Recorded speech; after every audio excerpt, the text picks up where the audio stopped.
Hi, welcome back to my YouTube channel. ಇನ್ನ ಇವತ್ತಿನ recipe ಏನಪ್ಪಾ ಅಂತಂದ್ರೆ ವೆಜ್ ಬಿರಿಯಾನಿ ಹೇಗ್ ಮಾಡೋದು ಅಂತ ನೋಡೋಣ. ತುಂಬಾ ಅಂದ್ರೆ ತುಂಬಾನೇ ಈಸಿ ರೆಸಿಪಿ ಅಂತ ಹೇಳ್ಬೋದು. ನಾನು ಸಖತ್ತಾಗಿ ಬಂದಿತ್ತು ನಾನ್ ಮಾಡಿದ್ದು ವೆಜ್ ಬಿರಿಯಾನಿ. ಅದಕ್ಕೋಸ್ಕರನೇ ನಿಮ್ಗೂ ಸಹ ಈ ರೆಸಿಪಿನ ಶೇರ್ ಮಾಡ್ತಾ ಇದ್ದೀನಿ. ಹೇಗ್ ಮಾಡೋದು ಅಂತ ಹೇಳ್ಬಿಟ್ಟು ತಡ ಮಾಡಿದಂಗ್ ನೋಡ್ಬಿಡೋಣವಾ.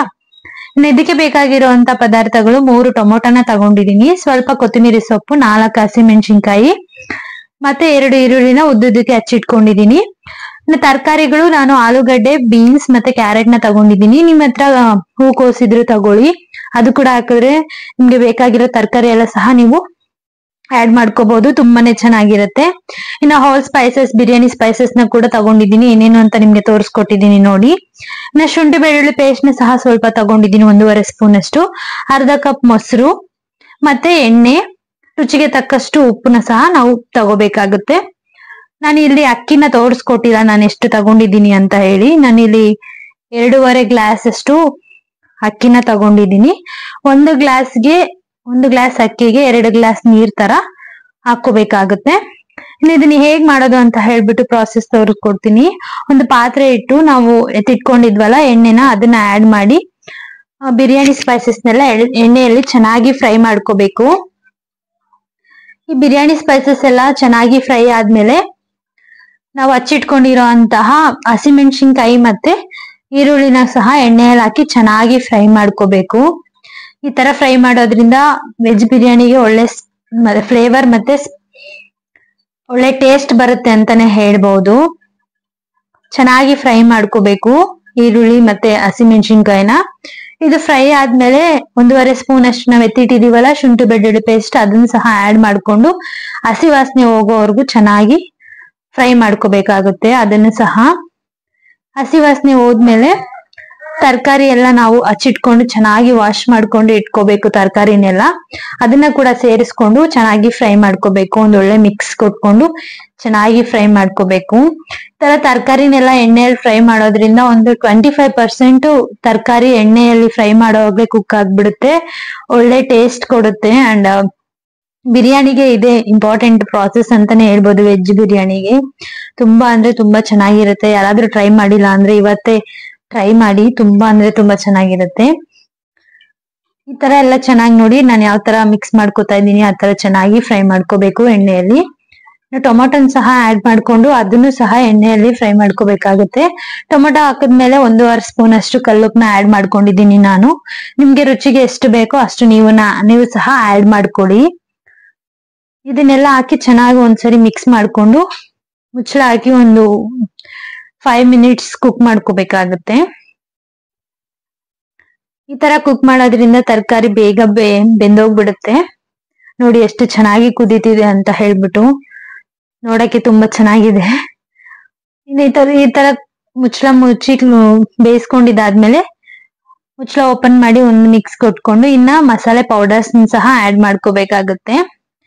ನಾನಿಲ್ಲಿ ಮಸಾಲೆ ಪೌಡರ್ಸ್ ಏನೇನ್ ಯೂಸ್ ಮಾಡಿದೀನಿ ಅಂದ್ರೆ ಚಿಲ್ಲಿ ಪೌಡರ್ನ ಹಾಕೊಂಡಿದೀನಿ 1 ಸ್ಪೂನ್, ಧನಿಯಾ ಪೌಡರ್ನ 1 ಸ್ಪೂನ್ ಹಾಕೊಂಡಿದೀನಿ, ಅರಿಶಿನ ಪುಡಿ 1 ಚಿಟಿಕೆ ಅಷ್ಟು ಹಾಕೊಂಡಿದೀನಿ, ಗರಂ ಮಸಾಲ ಮತ್ತೆ ಚಿಕನ್ ಮಸಾಲ ಇಷ್ಟನ್ನು ಆಡ್ ಮಾಡ್ಕೊಂಡಿದೀನಿ. ಚೆನ್ನಾಗಿ ಮಿಕ್ಸ್ ಮಾಡ್ಕೋಬೇಕು. ಮಸಾಲೆ ಪೌಡರ್ಸ್ನೆಲ್ಲ ಹಾಕಿ ಅದು ಸ್ಮೆಲ್ ಹೋಗೋವರೆಗೂ ಚೆನ್ನಾಗಿ ಫ್ರೈ ಮಾಡ್ಕೋಬೇಕಾಗುತ್ತೆ.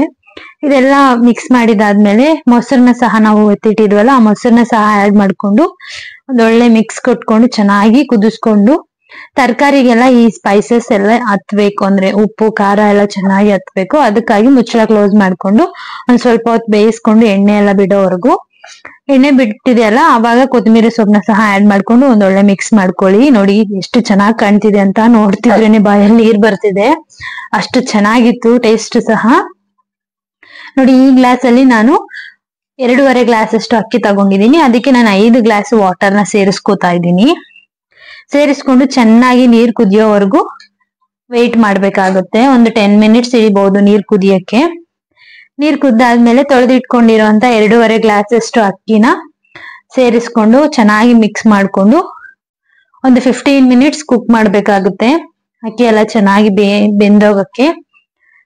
ನೋಡಿ ಈ ತರ ಚೆನ್ನಾಗಿ ಬೇಯಿಸ್ಕೊಂಡು ಒಂದು ಮೀಡಿಯಂ ಒಂದು 75% ಬೆಂದಿದೆ ಅಂತ ಗೊತ್ತಾದ್ಮೇಲೆ ಈ ಟೈಮಲ್ಲಿ ಮೇನ್ ಇಂಪಾರ್ಟೆಂಟ್ ಉಪ್ಪು ಖಾರ ಈ ಟೈಮಲ್ಲಿ ಚೆಕ್ ಮಾಡ್ಕೊಳ್ಳಿ.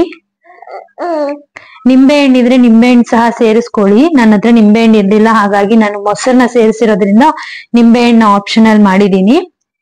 ನಿಮ್ಗೆ ಬೇಕು ಅಂತಂದ್ರೆ ಸೇರಿಸ್ಕೊಳ್ಳಿ. 75% ಕುಕ್ ಆದ್ಮೇಲೆ ನಾವು ದಮ್ ಕಟ್ಬೇಕಾಗುತ್ತೆ. ನೋಡಿ ಈ ತರ ಚೆನ್ನಾಗಿ ಕುದೀತಿದೆ ಅಲ್ವಾ, ಈ ತರ ನೀವು ಸಹ ಒಂದು 15 ಮಿನಿಟ್ಸ್ ಚೆನ್ನಾಗಿ ಕುದಿಸ್ಕೋಬೇಕು.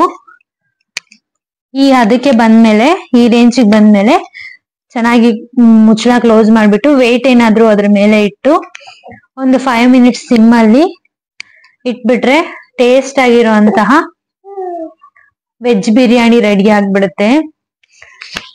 ಟ್ರೈ ಮಾಡಿಲ್ಲ ಅಂದ್ರೆ ಇವತ್ತೇ ಟ್ರೈ ಮಾಡಿ, ತುಂಬಾ ಅಂದ್ರೆ ತುಂಬಾ ಚೆನ್ನಾಗಿ ಬರುತ್ತೆ.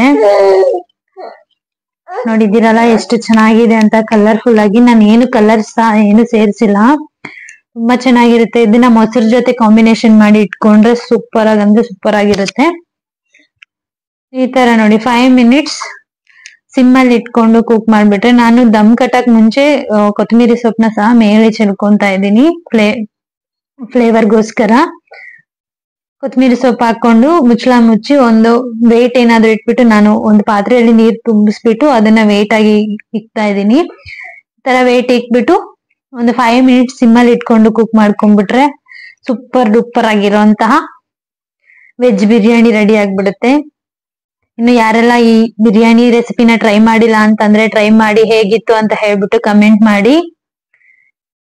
ಅಂಡ್ ಇನ್ನು ಯಾರೆಲ್ಲ ನನ್ನ ಚಾನೆಲ್ ನ ಸಬ್ಸ್ಕ್ರೈಬ್ ಮಾಡದೆ ನೋಡ್ತಾ ಇದ್ದೀರಾ, ಪ್ಲೀಸ್ ನನ್ನ ಚಾನೆಲ್ ನ ಸಬ್ಸ್ಕ್ರೈಬ್ ಮಾಡ್ಕೊಂಡು ನೋಡಿ. ಅಂಡ್ ನಿಮ್ಮ ಫ್ಯಾಮಿಲಿ ಫ್ರೆಂಡ್ಸ್ಗೆ ಸಹ ನನ್ನ ಚಾನೆಲ್ ನ ಸಜೆಸ್ಟ್ ಮಾಡಿ ಅಂತ ಕೇಳ್ಕೊತಾ ಇದ್ದೀನಿ. ನೀವೆಲ್ಲ ನನ್ನ ಈ ಪುಟ್ಟ ಹೆಜ್ಜೆಯಲ್ಲಿ ಜೊತೆ ಇರ್ತೀರಾ ಅಂತ ಹೇಳ್ಬಿಟ್ಟು ಅನ್ಕೊಂತ ಇವತ್ತಿನ ವ್ಲಾಗ್ ನ ನಾನು ಮುಗಿಸ್ತಿದ್ದೀನಿ. ಈ ವ್ಲಾಗ್ ನಿಮ್ಗೆ ಇಷ್ಟ ಆಗಿರುತ್ತೆ ಅಂತ ಅನ್ಕೋತಾ ಇದ್ದೀನಿ.